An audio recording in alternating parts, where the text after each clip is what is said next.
Assalamualaikum warahmatullahi wabarakatuh. Perkenalkan, nama saya Fida Santoro, saya dari kelas P. Nah, di sini saya akan membahas tentang agroindustri.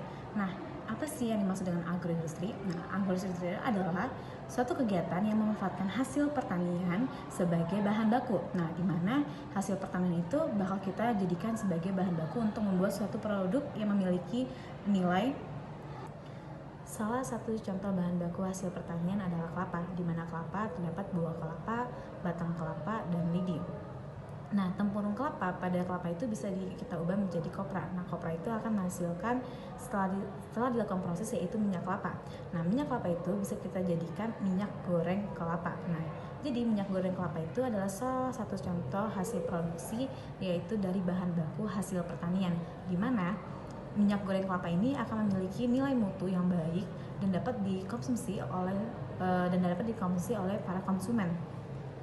Menurut data dari yang saya sudah cari, luas area produksi kelapa di Indonesia pada tahun 2016 mencapai 3 juta hektar dengan total produksi mencapai 2 juta ton.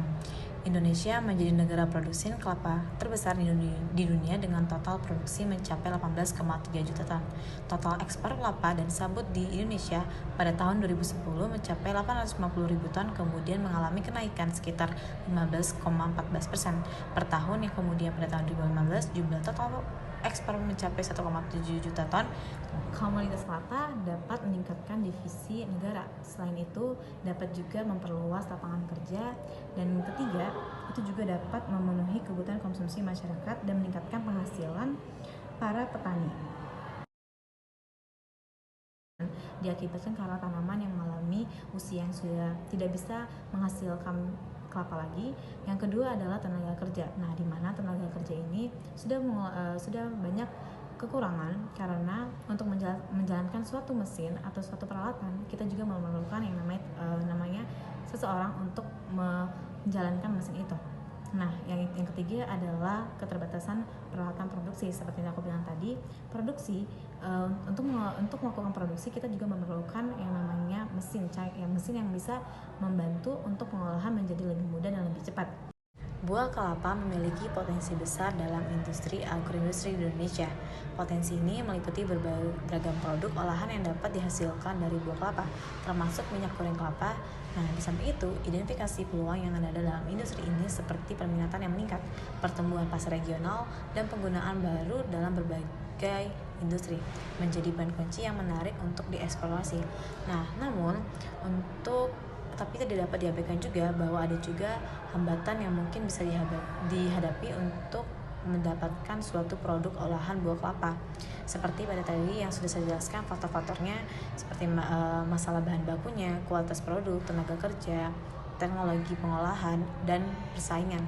Oleh karena itu, untuk maksimalkan potensi buah kelapa sebagai bahan baku agroindustri, perlu adanya upaya kolaboratif dari pemerintah, pelaku industri, dan pemangku kepentingan lainnya. Dengan demikian, Indonesia dapat lebih efektif dalam memanfaatkan sumber daya alamnya dan meningkatkan kontribusi industri buah kelapa, khususnya dalam produksi minyak kelapa dalam pertumbuhan ekonomi negara.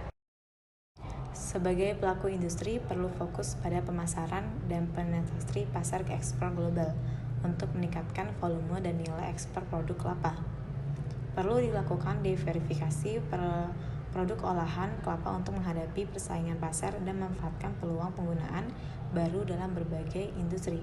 Pemerintah perlu memberikan dukungan yang lebih besar dalam bentuk kebijakan, insentif, dan fasilitas mendukung agar industri agroindustri kelapa dapat berkembang dengan baik, dan pihak industri dapat melakukan kerjasama dengan petani dalam bentuk kemitraan, di mana petani diberikan akses ke pasar dan pelatihan untuk meningkatkan kualitas dan kuantitas produksi mereka.